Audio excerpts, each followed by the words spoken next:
This is the Midrash for Torah portion Pinchas, which was done today. This is the 27th of July. Before we begin the Midrash, though, of course, the scripture tells us, so you will eat and be satisfied. You'll bless Adonai your God for the good land he has given you. So let's do that. Abba, we have eaten, we have enjoyed our oneg. Abba, we are full and satisfying. We thank you for the land. It's in Yeshua's name. Amen.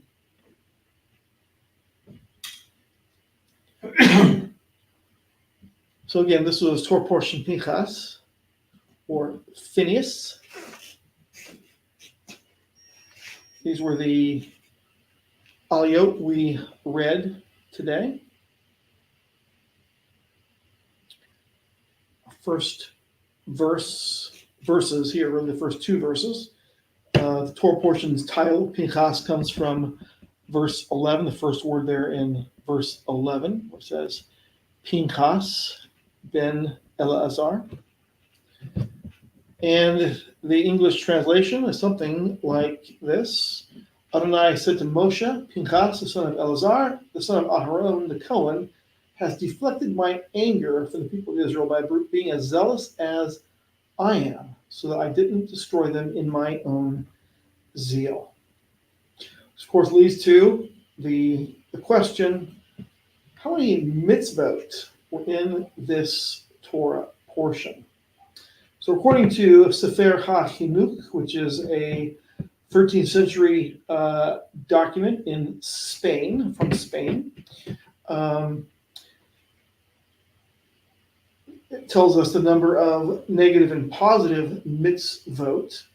I will say that some years ago, in 1980, a Hebrew University professor put forward a case that the Sefer HaChinuch was very ancient. In fact, that Pinchas himself was the author of it, according to at least one scholar at Hebrew University in Israel.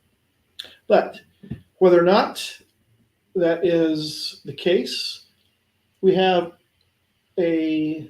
some choices here. It's either 7 positive and 11 negative, 5 positive and 2 negative, 6 positive and 0 negative, or 12 positive and 6 negative mitzvot in this portion. What are your proverbial guesses? Just a pure guess, but I'll say C. 6 and Z. All right. Well, turns out that D is not correct. So far so good. It also turns out that B is not correct. So it's either 7-11 or 6 and Z, and in fact turns out to be, as you said, 6 and 0. I would like to be able to say I knew that. It was a guess. Good job. Well, this is the fine print version of the mitzvot, according to how FFOZ has shown them. I have Very fine print. very fine print. So we're going to go to a slightly larger print version, which are the first 3 on this slide and the second 3 on the next slide. So the discussion, the precept of the commandments or the mitzvot on the law of inheritance, to offer the tamid burnt offering, the additional offering for Shabbat, the fourth of the, again, these are all 3 positive, the 4th positive, to offer the additional offering for the Rosh Chodesh, or the new month, the new moon. The additional offering for Shavuot comes from this portion.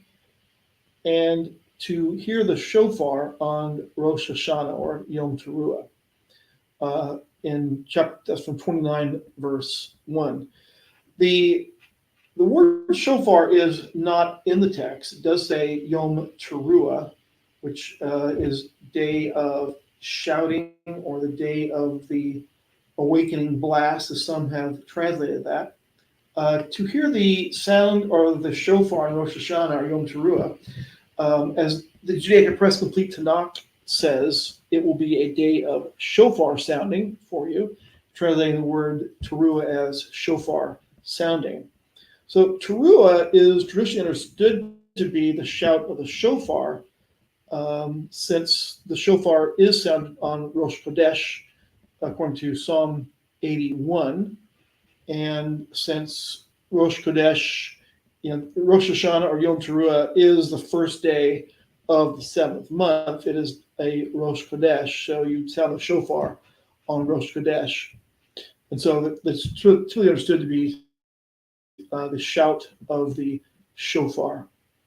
It is, the word shofar does appear in the ceremony for the 10th day of Yom Kippur, with the shout of the shofar teruah, as it says there.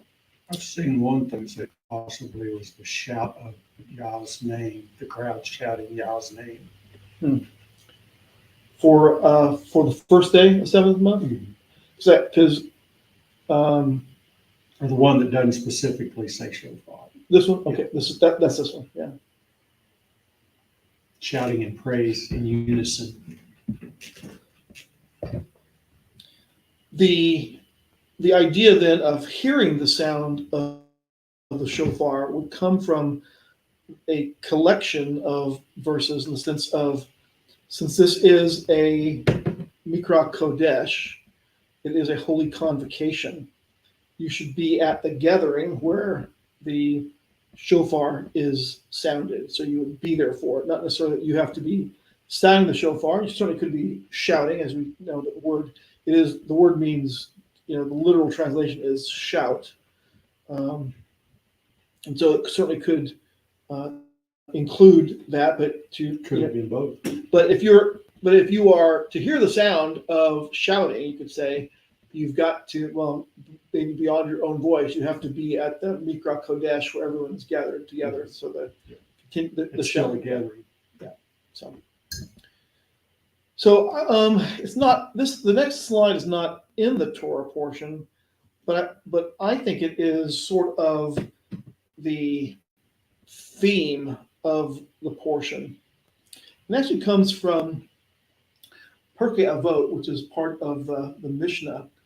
Uvmakom shein anashim hishtadel lichot ish, which is from the last words of Pirkei Avot, 2:5. It says, "In a place where there are no men, endeavor to be a man." And I think that, in other words, when someone needs to stand up and no one has stood up, you need to stand up. And that's what Pinchas did in his act of, his quick action, as we read from last week's portion. It stopped the plague, even though it had, by the time he was able to complete the action, so to speak, already 24,000 people had died. But so I would say this seems to be a very good summary or theme of the portion.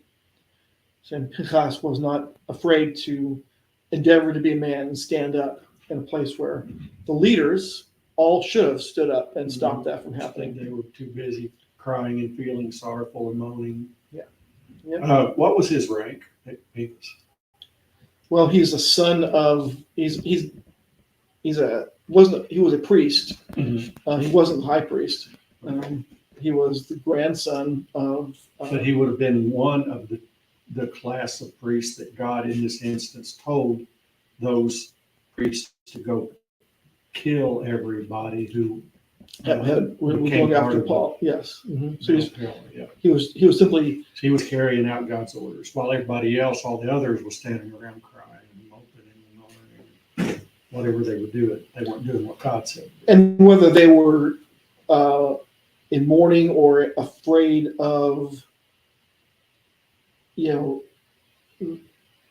the subject, so to speak, was a high-ranking, prince of his tribe. Mm-hmm. And so there may have been some apprehension in killing a prince of a tribe, even though that was the straightforward command to do that. And likewise, the Cosby was the daughter of a high-ranking Midianite prince and leader of a clan of the Midianites. And maybe think, who knows what they're thinking? I think they're just paralyzed by fear, or paralyzed in not paying attention to what was going on. By the magnitude of what was going on, just I think maybe awestruck and sad at the same time. Yeah, afraid. The paralyzing. I mean, paralyzing. Fear does paralyze, and that's what could well have been going on here. By the way, Cosby. You probably already know what did that name mean? I remember once looking at it. I don't remember what. Liar.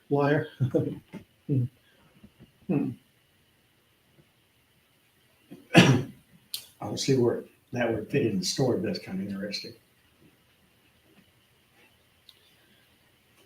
Possibly, well,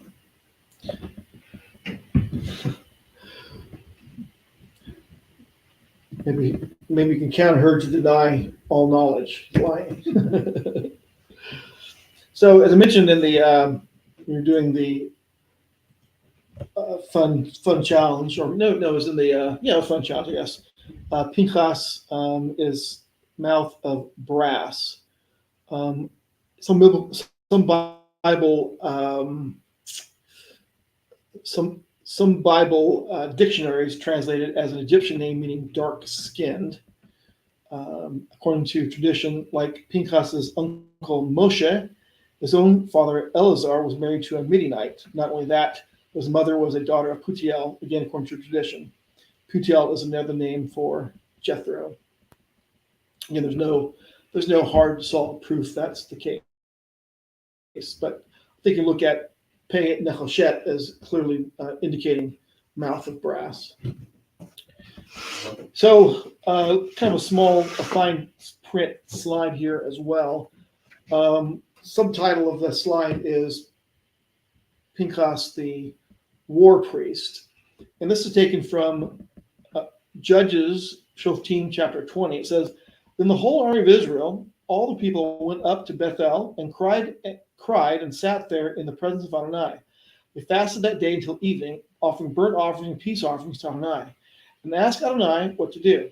The ark for the covenant of God was there at that time, and Pinchas, the son of Eleazar, the son of Aharon, stood before it at that time. They asked, should we still go out to battle again against our kinsmen, the people of Benjamin, or should we stop? Adonai answered, attack, because tomorrow I'll hand them over to you." So this is chapter 20 of the book of Judges, and Eleazar's son Pinchas is the war priest. He is the one who is leading the battle. He is out. He's not back in the tabernacle. He is with the Ark of the Covenant, going forward with the children of Israel as they attack Benjamin, who was in rebellion to the children to Israel at that time. So he is a priest that is caused to go forward. I was thinking that Cosby is more like deceptive, but a Bible dictionary I found does show what you had mentioned, deceptive or lie. So it'd be the same sort of thing. Not Millet, not a place in Vietnam. My lie. You know what that brings up? You have a priest and you have your warrior priest. They could both, I guess, interlace when you're not in time of war. When you're in time of war, I guess the warrior priest they're brought to the forefront. That kind of reminded me of this current incident with Israel. They put the regular cabinet on hold and install a war cabinet. So like a martial law, so to speak, or something like that, in a sense. A cabinet or the same thing as them, but they're meant for times of peace, everyday life, and these are meant for times of war. That's kind of what that reminded me of. We'll see later that Pinchas was leading them, the children of Israel, in chapter 31 of the book of Bamidbar, against the leaders where Balaam was at, and they slew 4 kings there: Sur, Cosby's dad, and Balaam, as well as other kings, were slain by Pinchas leading the fight as the war priest. So it seems like he has been in that role for quite some time.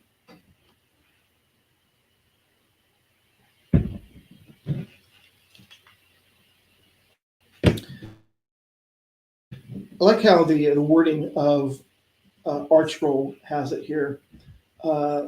In verse 11, Hashem spoke to Moses, saying, Phinehas or Pinchas, son of Eleazar, son of Aaron the Cohen, turned back my wrath from upon the children of Israel when he zealously avenged me among them, so I did not consume the children of Israel in my vengeance. So I like the jealously avenged and my vengeance. It's similar to how the Judaic Press complete to knock reads for this, or it's zealously avenging, but my zeal.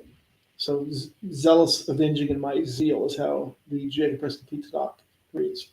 But also could be understood to be passion.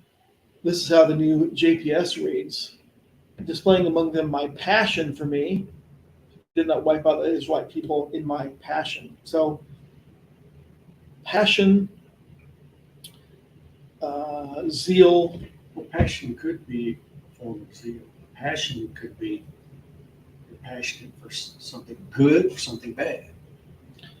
Same, yeah, because that would be how the New American Standard renders this is jealous.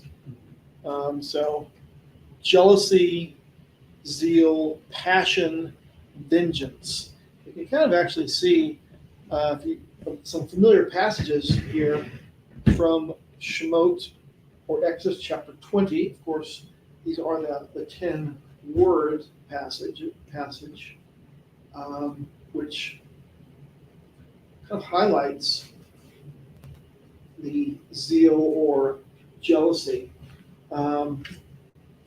Just reading through verse 5 here, it says, God said all these words, I am Adonai God, who brought you out of the land of Egypt, out of the abode of slavery. You are to have no other gods before me. You're not to make for yourselves a carved image of any kind of representation of anything in heaven above, on earth beneath, or in the water below the shoreline. You are not to bow down to them or serve them, for I, Adonai, am a jealous God, punishing the children for the sin of the parents to the 3rd and 4th generation of those who hate me. So we just finally here translate that word as jealous. So jealous, zealous, passionate, or vengeful, or seeking vengeance for those who are in rebellion to you. So, and it's particularly noteworthy that it's referring to bowing down to foreign gods, which is exactly the same thing that's happening. Shemot 20 tells is the 10 words that they are, it's kind of like a constitution sort of thing. It's Israel's constitution is you could say is the 10 words, and yet they're flagrantly violating that.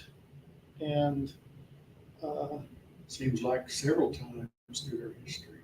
yes, bowing down to foreign deities, as was happening at Baal Peor, is exactly what Shemot 20 tells them they're not to do.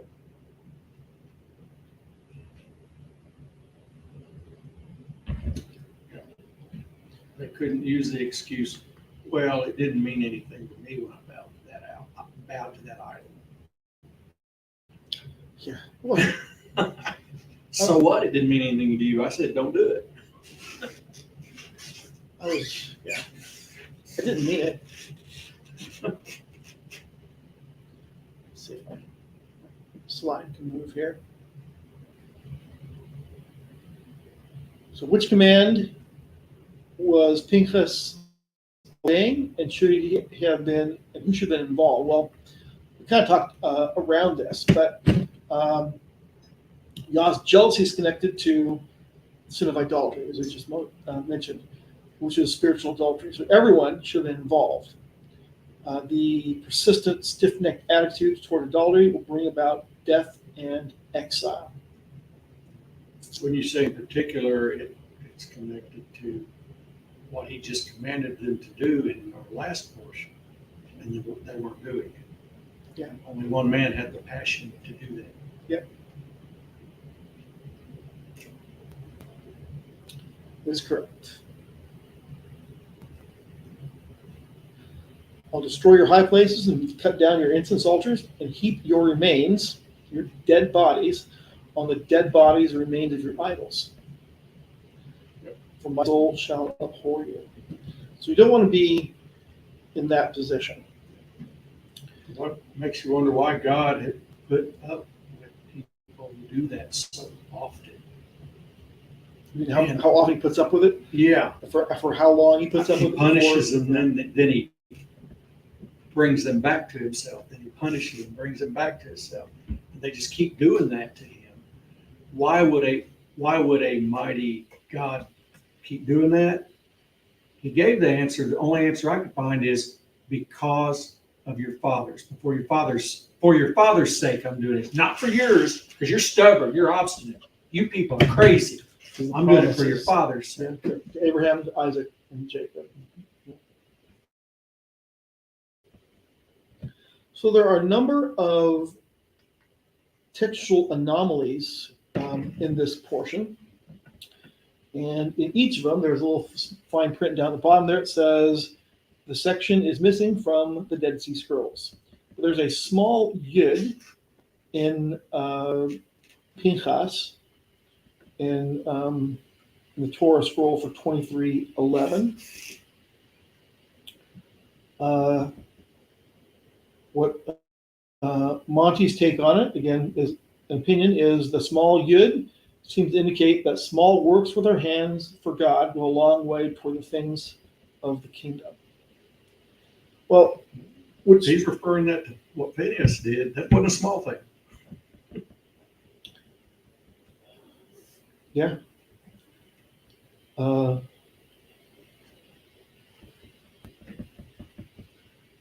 Sorry. Oh, I mean, yeah. Was he referring to that incident? Or just Yes. in general? No, that was because he talks about Pinchas slew one of the sons of Shimon and his wife. It averted God's plague. Pinchas will grant something we're all hoping for, the covenant of peace. And then the small yud to communicate the small works with our hands for God go a long way toward the things of the kingdom. Yeah, I don't think that was a small work.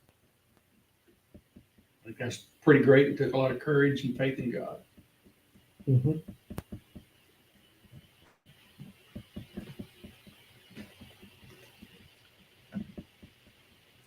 Would there be any sort of danger of doing something like Pinchas did? Well, if you got it wrong, you were doing something in the heat of the moment, so to speak, and executing essentially judgment without trial, although that's exactly what the situation called for. God had already sent the judgment. So the danger is perhaps twofold. One, knowing that summary executions without witnesses in trial are not really part of Torah judgment in terms of normal procedures. You could say war priest versus normalcy. If you're just in a location where there's not anything crazy going on, like worshiping a foreign god, and just walking up to someone and killing him and his girlfriend would be potentially murder. But so you have to be, if you do something like that, you have to be right. And so it's you don't really see that any other time in the Torah, in the sense of you never see an event like that happening.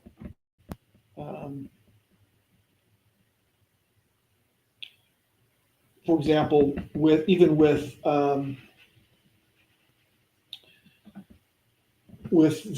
prophets, or really with Elijah, and the prophets of Baal, he didn't draw a sword and kill them. He let God essentially do that.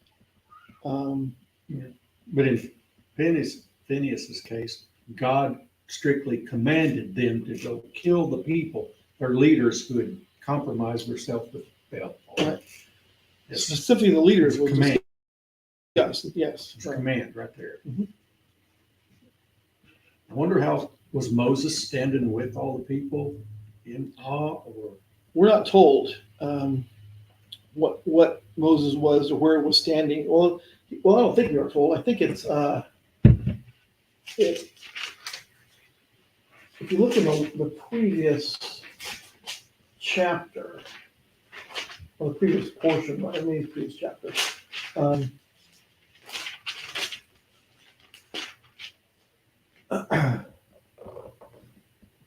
25 verse 6. Just then in the sight of Moshe and the whole community of Israel, as they were weeping at the hindrance of the tent of meeting, a man from Israel came by, bringing to his family a woman from Midian.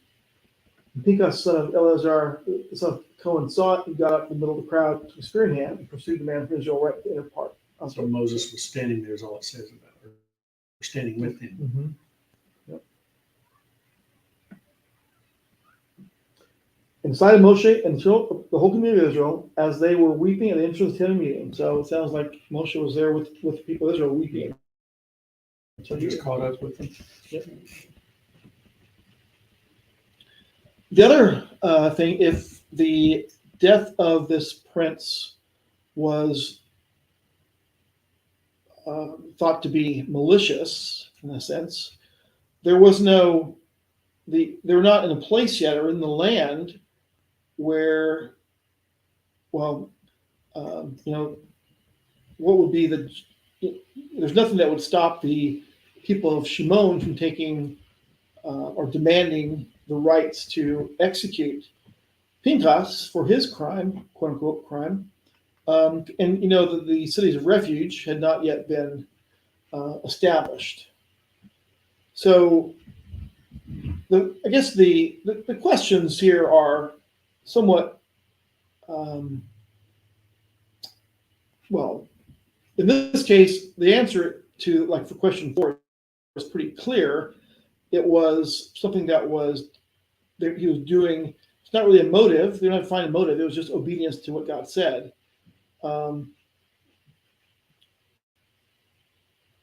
So if it was not this case, that would be, if it was another issue where there wasn't no one had heard the voice of Yah telling people what they're supposed to do, then you could ask the question, is it really righteous zeal or merely a cover for murder? So you could look at motive in that case. This case, not so much, but again, a bit like to our previous question, the danger of doing something like with what Pinchas did is that if you're wrong, you're committing murder. If, in other words, if you alone are hearing a voice that says to kill someone, well, probably if you're the only one hearing that voice, it's probably not. Well, Moses would have had to have heard it to convey it to Pinchas. Right, I'm saying, but if you're hearing a voice that says kill, kill, kill, it's probably not from God. Well, no, I mean, typically not, but in that instance, yeah, it was. Right. In that instance, if you're looking at another instance, the danger of an act like Pinchas, in other words, in Lawton, Oklahoma in 2024. Yeah. We have no priest or urine, thummim, and all that stuff right now. So it's left up to interpretation. Yeah. So in the absence of a priest. And if you're getting around to what I think you are, isn't there a group that either was or is going around calling herself? I'm not really going there right now, Okay. but yeah, there is a Phineas priesthood, quote unquote, that is out there that is I don't think they're still active. I haven't seen anything from I them haven't for a heard while. about them in a long time. Yeah. But also, Pinchas, because of his actions, could not officiate in the tabernacle after this for at least a week because of being contaminated by death. Sounded like a lot of them, wouldn't it? Because how many thousands were dying? Because of 24, that plague? Yeah. 24,000. Yeah, might have had a hard time having any kind of services going on for a while. So Pinchas gets something very interesting called the covenant of peace, the covenant of shalom, and then the another interesting anomaly in the text of a Torah scroll is that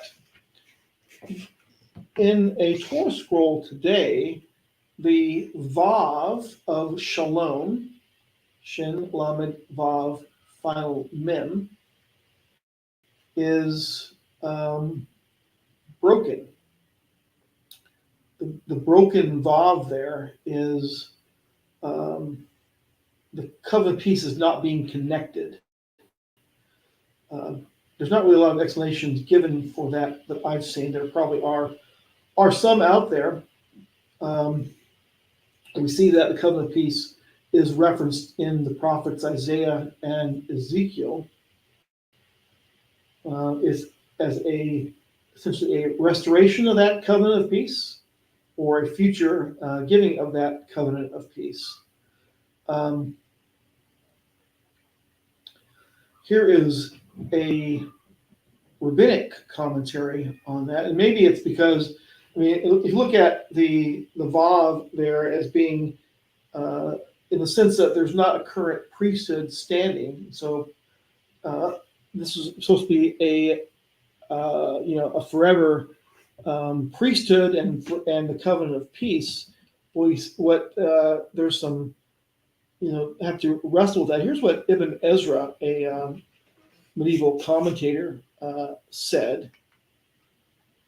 He said, "My covenant of eternal priesthood will demonstrate my gratitude and goodwill toward Phineas.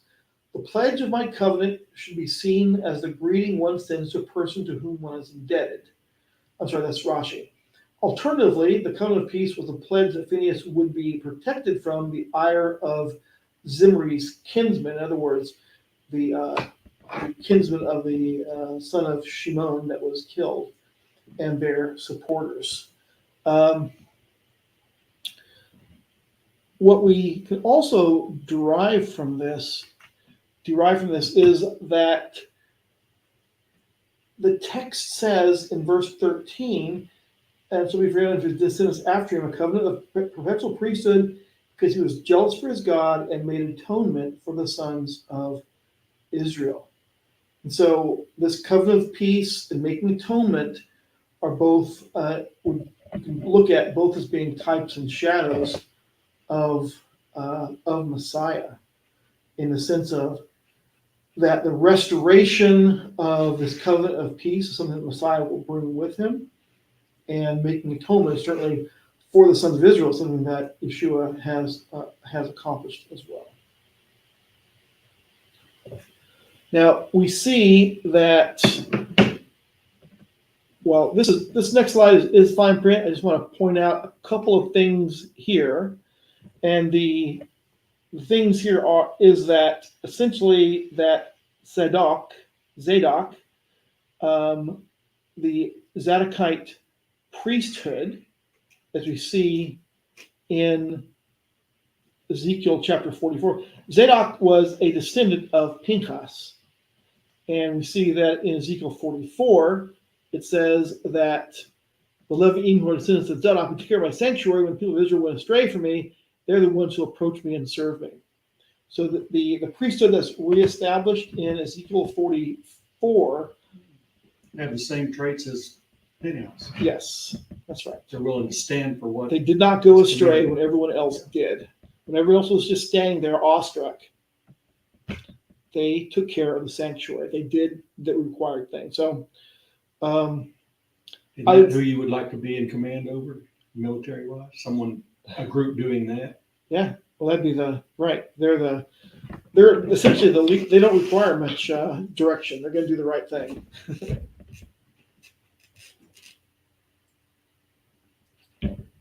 Now, when you look at when you look in the prophets, the covenant of peace prophesied appears to come after the new covenant is fully in place, and maybe linked to that event. So that may explain the looking forward part of the priesthood. Maybe even explain why the scribes used the broke the vav, so to speak, because it was meant to be a future event. CC comments: slaying one preserved the hundreds of kinsmen that Yah would have slain, Mm-hmm. and that Pinchas needed the covenant of peace to not be subject to punishment for killing another Hebrew. In other words, there's no, as a part of it, I would say that that would be a very kind of a short term sort of thing. The initial protection around him might be coming from that. Well, forever. Right. I'm saying the initial protection might be not being slayed by Shimon's Right. kinsmen. Yeah, right then. But what you were saying before you read Cece's comment. Yeah, In the future. Well, yeah. It's forever. into the future. And you see that It would be being reestablished here in Ezekiel. What's forever mean? Beyond tomorrow.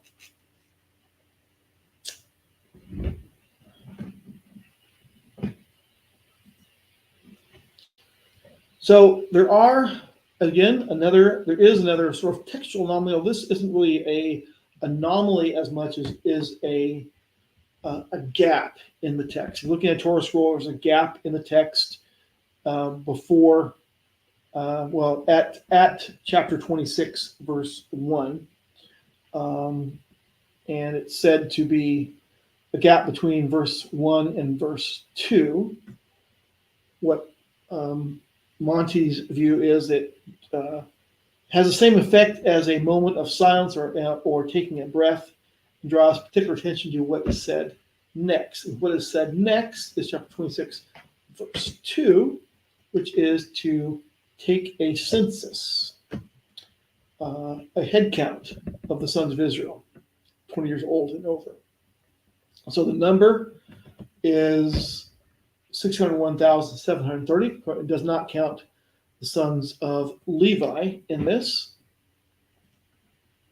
So we ask, why weren't the sons of Levi counted? Well, they weren't counted because they didn't have what? As your translation said, heritage or a land inheritance. But we can look at, I've got a kind of chart that shows those who gained and those who lost numbers. So from the first census to this one, Reuben is down 2,770. Gad is down 5,150. Issachar is up 9,900. The half tribe of Ephraim is down 32,800. Benjamin plus 10,200. Asher 11,900. Shimon down. I think I probably have a number error wrong. I think it's 37. Can't be down 3,700. I don't know whether my math is wrong on that. Obviously, I don't remember if it's 3,200 or 7,200. Judah is up 1,900. Zebulon 3,100. Manasseh is up 20,000, half tribe. Dan is up 1,700, and Naphtali is down 8,000. So that's a gain or loss as a whole of what? They gain or they lose or stay about the same? Total Stayed about the same, but not the same per individual component. Right. Yeah, the total as Israel total. Mm-hmm. Menashe seems to be the largest overall growth. So, looking at the way the land was divided or settled, this is what Chabad says: is that the land of Israel divided in three ways: by population, by lot, and by inheritance. So, by population is rationally by your own merits. By lot, which would be by divine decree, and by inheritance is by inheritance. Pretty straightforward.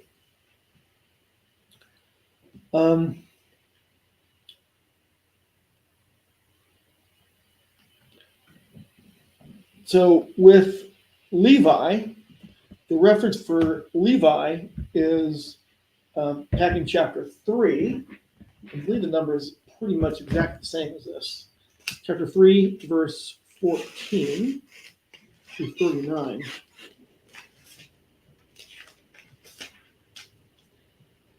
And when you read the numbers, the total number of Levi, even Moshe, Aaron, counted by the clans, all males a month old and over, was 22,000. So it's plus 1,000.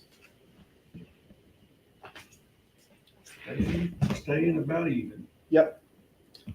In spite of all that was going on. I think we're going to page through these. There's just lots of words on the slides about inheritance here. We get to the women. Yeah, the daughters of Zelophehad. Page through these.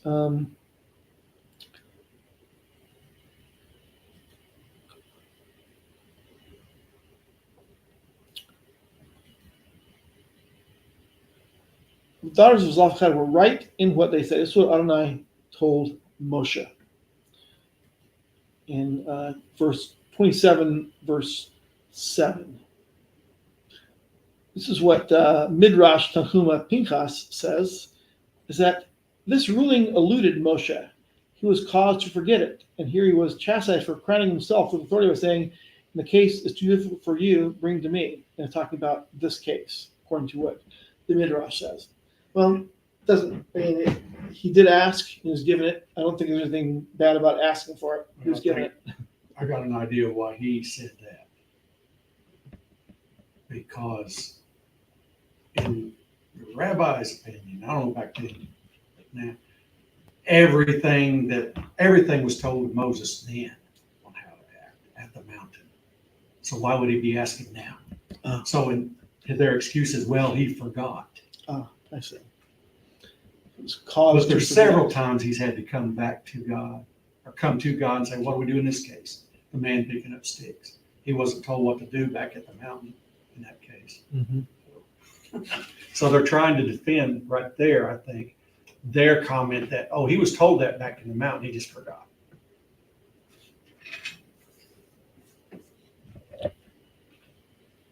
He wasn't told everything back at the mountain.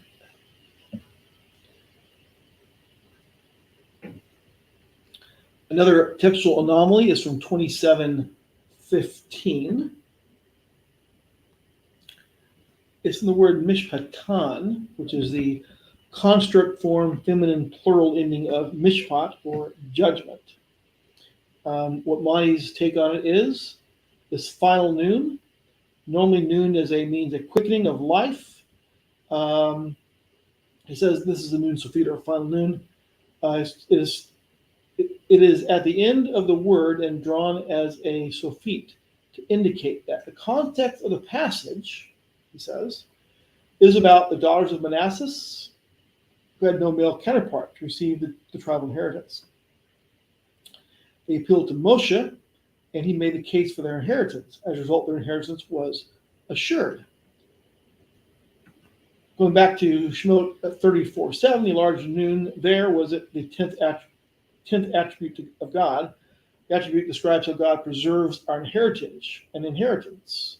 Therefore, the enlarged noon here speaks to the inheritance of our fathers, our heritage being preserved even when a physical recipient is missing in the lineage, or going through the female line. So, let's see. Holy Convocation. This this is a slide we've kind of talked about before. It talks about the number of bulls or the offerings for each of the days of Sukkot. The par, the bull offering decreases from 13 to 7. And Shmini Atzeret has a different offering completely. So you can kind of see just based on the text there that Shmini Atzeret is the 8th day, but it is different than Sukkot. It would have a different offering associated with it completely. And what the math brings it to is the number of bulls is 70. They're calls it the double nature of Sukkot. When you add up all the bulls and the extras, it brings it up to 70 bulls. And the number of 70, I'll go to the slide here, the awareness becomes ever more critical. Let's see, critical.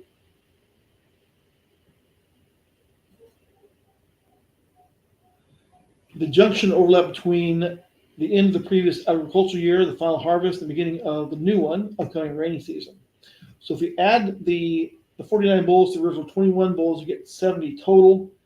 And it is 70 bulls that are offered during Sukkot. The sages point out that 70 bulls are representative of the 70 languages or the 70 nations of mankind, which kind of points us toward the connection between the 70 nations or the nations in general and the prophecy of Zechariah. So if you look in Zechariah, particularly chapter 14, and right around verse 6 is where this is seen how very interesting that number, not 70 per se, but the number of connecting the nations with Sukkot, and that is in Zechariah 14. Really, verse 6 is the chief verse there. Get to it here.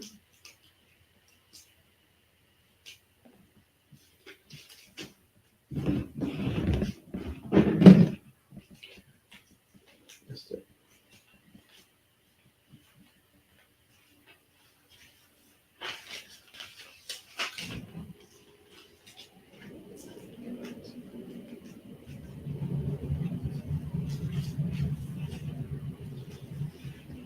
Well, as you remember from previous study, but Zechariah 14:6 is part of this passage. What it says here, if you start reading at, say,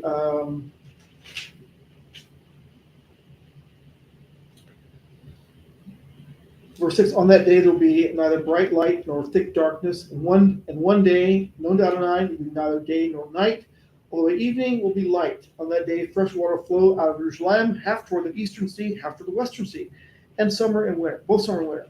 That Adonai will be king over the whole world. On that day, Adonai will be the only one, and his name will be the only one. If you're reading, it goes to, it's a bad thing with plagues. It says, Adonai, verse 12, Adonai will strike all the peoples who made war against Jerusalem with a plague in which their flesh rots away while they are standing on their feet. Their eyes rot away in their sockets, and their tongues rot away in their mouths. When that day comes, there will be among them great panic, said by Adonai, so that everyone lays hand on his neighbor, who in turn attacks him. Yehuda too will fight against Jerusalem, and the wealth of all the nations will be assembled, gold, silver, and clothing, great abundance.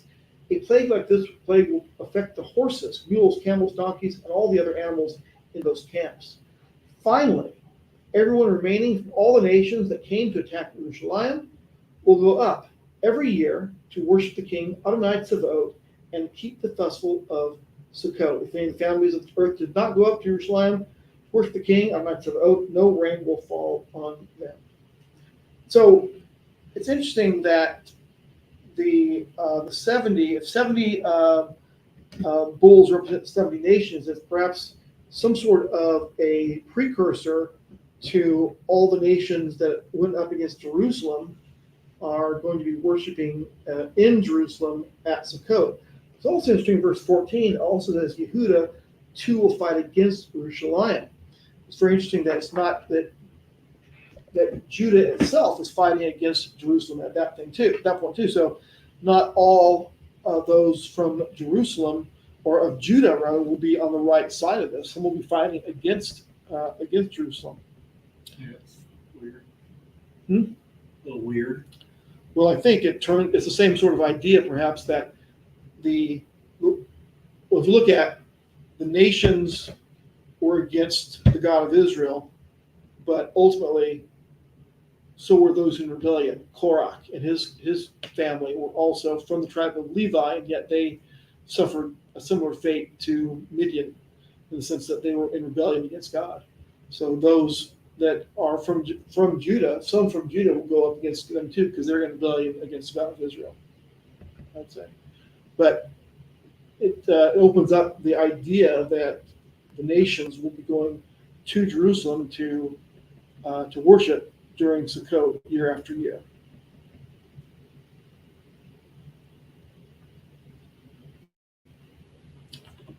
And that is my last slide. I have a slide of Dixie sitting in a park a year ago or so.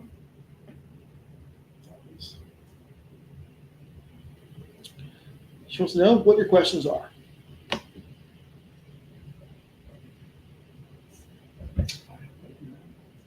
In that case, we'll close. I would thank you for allowing us to Midrash on your word, to study it, to read it aloud in safety and in comfort. I would thank you for the blessing of that and for the blessing of your word. We thank you in Yeshua's name. Amen.